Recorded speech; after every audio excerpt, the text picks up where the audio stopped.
Hello, everybody. This is the NWRI AMTA Fellowship Report Out 2 for the project titled Acoustic Streaming Pneumatic Bubble Structures for Real-Time Membrane Cleaning and Cross-Flow Filtration Water Purification System.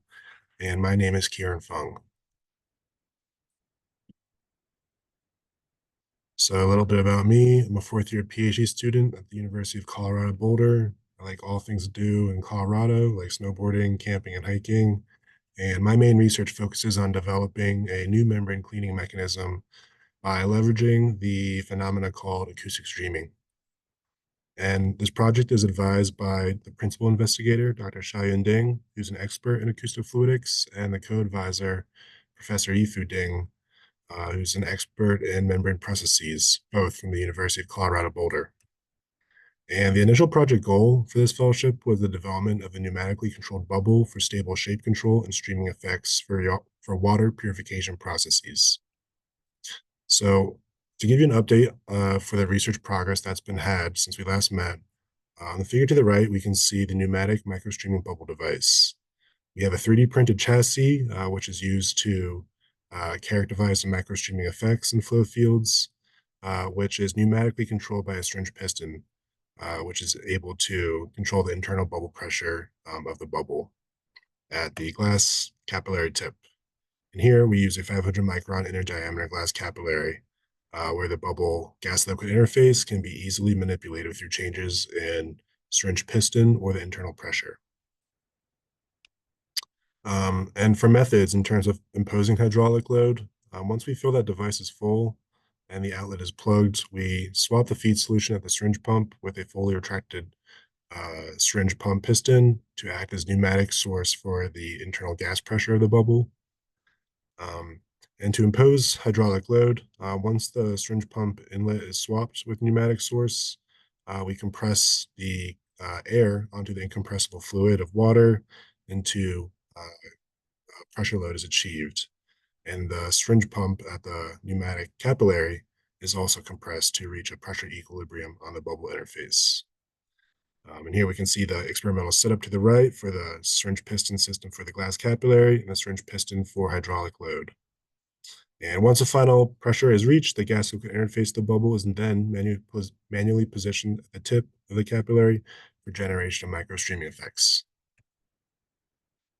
So continuing on this methods talk, here we can see the type of experimental control of imposing hydraulic load.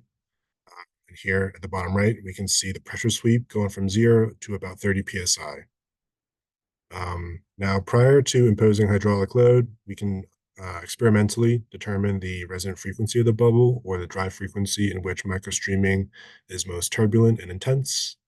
And because we can control the shape and size of the bubble interface, we explored two different types of bubble shapes, an arc and a perfect hemisphere bubble, seen in the two right images up top. And this is sort of the experimental approach that we did for ultimately determining whether or not these bubbles with hydraulic load imposed can perform microstreaming effects under pressure conditions akin to membrane separation. So for actually quantifying the microstreaming velocity, we essentially adopt particle image velocimetry to quantify the particle XY velocity components on image J. And here we can see 500 micron inner diameter capillary streaming at 1.5 kilohertz. And this video was captured at 10,000 frames per second, but played 10 times slower to give you an appreciation for the microstreaming effects taking place. And in this video particularly, we measured a streaming velocity of 184.6 millimeters per second, a very, very strong streaming effect with regards to the acoustic fluidic community. Now for the results, microstreaming with imposed hydraulic load. So on the figure to the right, we can plot the microstreaming XY velocity on the Y-axis against internal bubble pressure on the X-axis. And we have two different trend lines, one for an arc-shaped bubble and a hemispherical bubble. Taking a look at the trend line for the hemispherical bubble, there is a large deviation in streaming velocity for the no-load scenario for hemispherical bubble, but overall, we do see a decreasing trend for microstreaming velocity as the internal bubble pressure is increased over time. Now, throughout the duration of this experiment, an acoustic amplitude of 10 volts peak to peak was used, throughout the experiment, where it's plausible to believe that as the bubble stiffness increases with increased hydraulic load, this acoustic amplitude becomes less and less effective at driving intense turbulent effects. And the ability for a pneumatic bubble to perform microstreaming under hydraulic load has been verified. And we can see that the hemispherical bubble is the one that performs best at generating significant turbulent effects under industrial relevant hydraulic pressures. Additionally, we did some numerical modeling for the bubble resonance, and we adopted the Miller and Nyborg model, first developed in 1983, seen in the top upper left. And the plot on the right is essentially mapping out the natural frequency of these bubbles against bubble height, in this case, for our scenario, the tubing length for the pneumatic source at different types of pressures.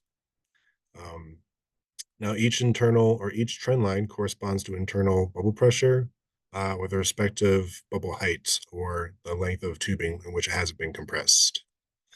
Um, Now, we solve this numerical model with a 1.5 kilohertz frequency as the input to solve for the critical bubble height limit, um, H value for that respective drive frequency. And as we can see, as bubble height is increased to 1.8 meters, pressure shows little influence in bubble resonance at longer bubble heights, which is probably why we see such consistent microstreaming effects throughout the duration of different types of pressures.